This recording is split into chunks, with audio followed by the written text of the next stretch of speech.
mountain is there, the big climb awaits them, and if the legs are good, the damage will follow. As we're waved off after a very, very short kilometre zero, neutralised rollout, and the attacks begin on flat roads that Tom Pidcock was talking about, actually. It's going to be hard.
Pretty rapid and straight over the top. You can see that motorbike going straight downhill, so there's no plateau here. They'll just shoot downhill.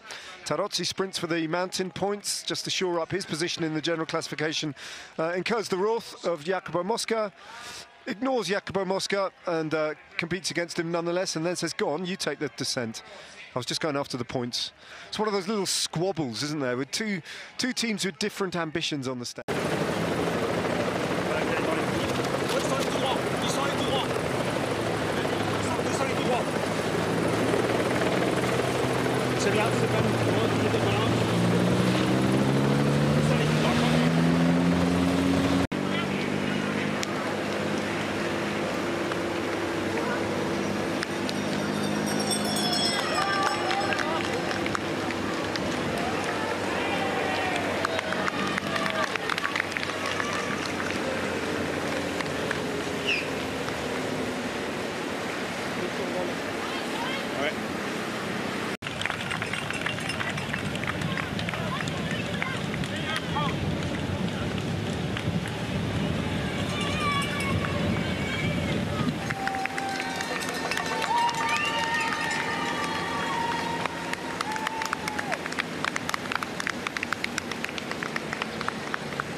of Carapaz. That's it for Honoré. Carapaz is on his own on the mountain, and the top two in the general classification are going to do battle a long, long way out on this climb. They have isolated themselves, and it is mano a mano all the way to the top of this climb. Carapaz has opened it up a long way out, and Isaac Del Toro, without panicking, but on his own, has shut the gap to Carapaz for now. But what a mouth-watering prospect we've got. So much of this climb still to go. And Simon Yates gets across and makes the junction. Derek G seems to be coming across too. Carapaz looks round, sees that yellow jersey. Now he's got support. Yates won't ride just yet, having done that big move, unless he goes on the attack. And this is the moment now where Richard Carapaz, does he need to go after Simon Yates immediately like that? Del Toro, just a bike length or two, opens up to the Mexican. Carapaz straight onto the wheel of Simon Yates, and now we have a mighty battle for the Maglia Rosa, and Del Toro comes. And Yates goes again. Attack number 4 this time from Simon Yates. And this time, no reaction from Richard Carapaz. He just stays seated with Isaac Del Toro. This is a gamble, and an interesting one from Carapaz, who refuses to play the same game again. And Simon Yates gets a gap and commits and goes. I think like Richard Carapaz has to gamble at this point, because he's been already second in the Giro, especially in the gravel. 58 seconds from the Maglia Rosa now. He's 58 seconds from being the virtual leader. Carapaz attacks Isaac Del Toro, puts him under pressure, has to go clear of Del Toro and break him here. Derek G immediately into difficulty there. Isaac Del Toro once again just able to close the gap to Richard Carapaz, who tries again to break the Mexican. And again, without success, Del Toro looking at that wheel, but a gap just opening up, and the suppleness, the effectiveness of Del Toro's defense not quite there this time. It's a bit more of a battle for Del Toro each time he has to react to these attacks from Carapaz. I think he knows that Carapaz can hold the kind of pace too long. There's just attacks, and he's gonna ease off a little bit later. Sportsmanship here, and his bravery, and what a gamble that is as he attacks Del Toro again. And Del Toro's calmness in the face of this crazy tacticking by Carapaz is very impressive. Looks like Derek G standing still. But again, Isaac Del Toro doesn't respond immediately to the attacks of Carapaz. And he's powering his way on the back of the Ecuadorian. Berre is a little bit on the back foot, about to get dropped, but he's still holding on. Maybe now he's opened up a little gap on Chris Harper. Let's wait and see if this is the right move for... Yes, yeah, Chris Harper's going clear. Verre looks like he's cracked, and Harper has done all the riding on the climb, and the stronger of the two appears to be riding away. And if he does that, then Chris Harper won't be seen again. 20. The time bonuses, of course, of no relevance to Chris Harper, but he is dispensed, finally, of the presence on his wheel of Alessandro Verre of Arkea B&B. And the Australian is riding away to potentially another Aussie victory for Jayco AlUla on today's stage. Yeah. Into the dust, into the altitude, but still with, 4 kilometers to go to the top of the climb? Yeah, even 4.5 is still a long way to go till the very top. And... what a ride by Chris Harper, and that is Verre. Sign of that yellow jersey of Wout van Aert ahead.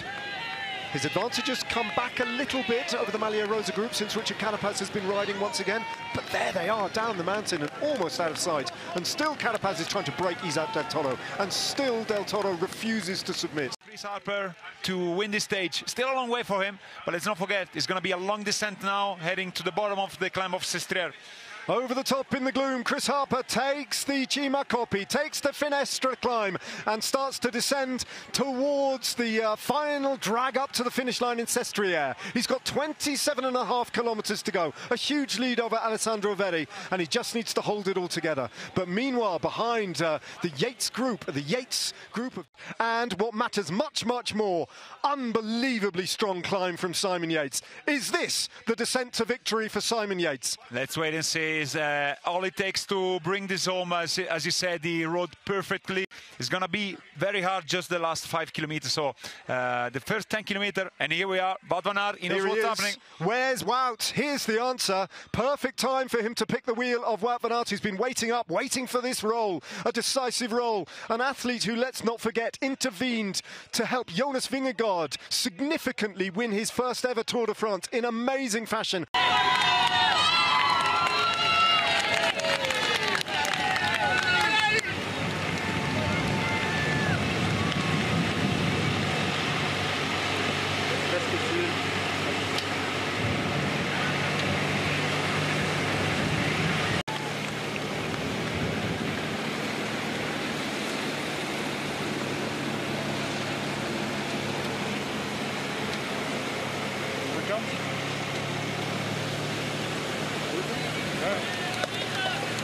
has the lead up, dropped out of general classification contention, and then found his chance. Left it late to get in the breakaway that mattered, and then his legs did the rest.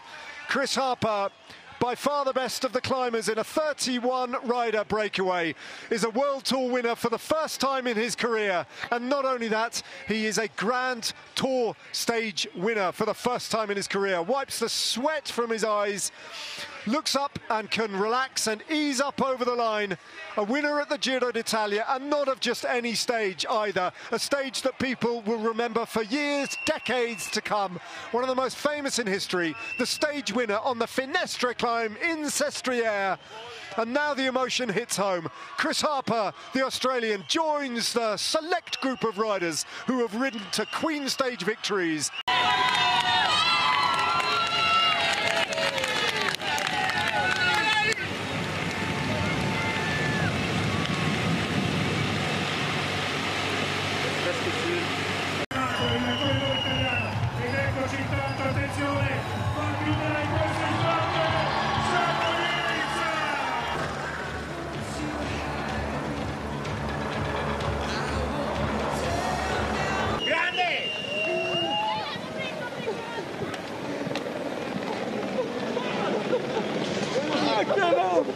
Fucking hell, mate.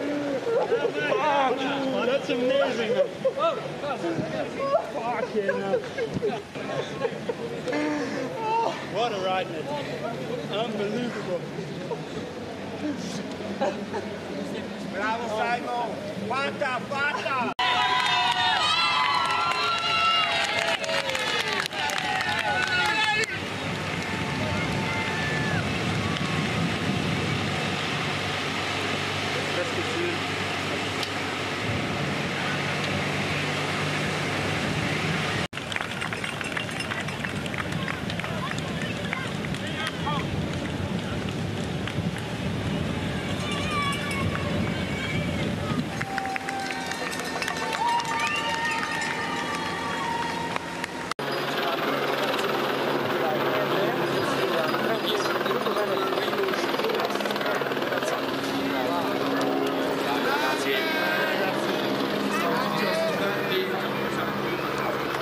Dai, facci una foto. L'ultima. Come l'ultima, dai. Giulio fa. Giulio fa. Solo delle finestre.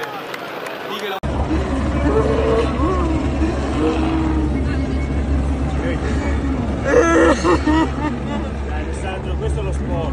Parte del gioco, Alessandro, non puoi farci nulla. Hai dato il massimo. Attenzione.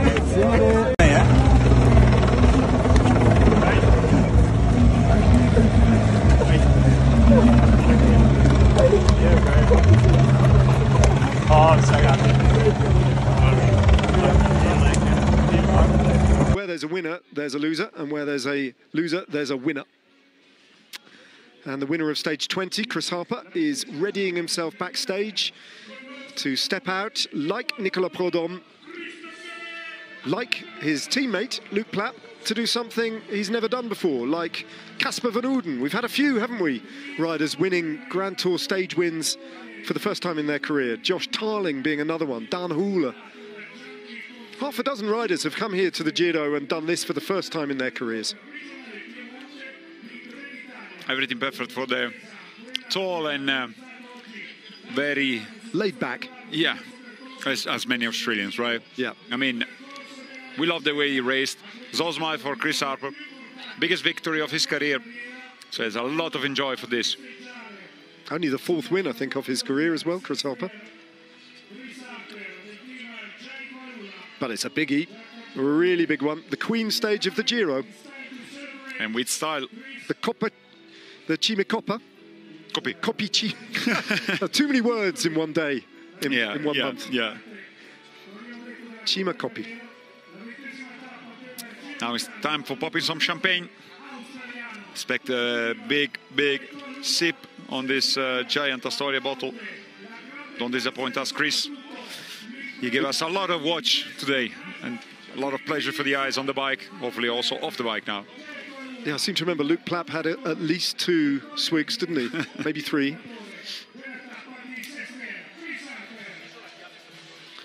All these riders will be on an aeroplane this evening, heading down to Rome on a charter flight for the ceremonial stage tomorrow. It's a modest swig there from Chris Harper. Disappointing, really, but... Climber. Joke aside, it was an amazing ride by the Australian, 30 years of age. All smiles. Can go tonight. He's gonna sleep in Rome with a lot of smiles, and can savor tomorrow's stage with already good memories in the bank. And these again stage results: Chris Harper, Sandro Verre, the only 2 riders actually from the breakaway, with Simon Yates among them, Garofoli, Rochas, Marcellusi and Verona, all the 4 also part of the early breakaway. And the second GC rider, Max Poole, good ride. A pity for him, he lost some minutes yesterday, because he could have as well been in the top 10. In fact, he's off the top 10 by not much. People back to the exact moment in time where they suffered a big setback, and Simon Yates has found it within him to reverse fortune and to step out to arguably the greatest moment in his prodigious career. 36 wins of various descriptions, a Grand Tour winner at the Vuelta, but the drama, the setting, the story, the narrative, the character required to do this at the age of 32 for a new team. In my opinion, this is bigger than anything Simon Yates has done in his whole career to date. This is it. To this point in his career, the crowning glory as he pulls on that maglia rosa that was torn from his back by Chris Froome and Team Sky 7 years ago on the exact same climb that he used today to sink Isaac Del Toro and Richard Carapaz. A stunning performance and a moment of history goes into fulfillment here. Simon Yates on stage 20 has left it late to strike. 3rd place on the stage, 1st place in the general classification. Chapeau, what a ride, and well deserved. I think there's going to be a lot of storytelling what happened today, but so far it was an amazing day for Simon Yates. Probably going to realize a little bit later on what he just did. And he'll realise it tomorrow as well, with his team on the front. On the procession in Rome, they'll be the first team to ride when the race starts in Rome, and they'll be displaying that pink jersey that he'll be wearing in the Italian capital. At the end of the Giro d'Italia, there you go. That's the colour he's been after. The red jersey of the Vuelta already locked into his collection, and now he adds this one. It's a good kiss to the jersey. So many times he lifted, and he was wearing this jersey at the beginning of the Giro d'Italia. Seems like unbeatable, and then fading towards the end.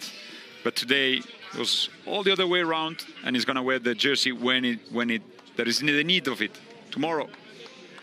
He becomes the 3rd British winner of the Giro d'Italia, all in very recent history as well, starting with Chris Froome in 2018, Theo Gegenhardt in 2020, and now in 2025, Simon Yates.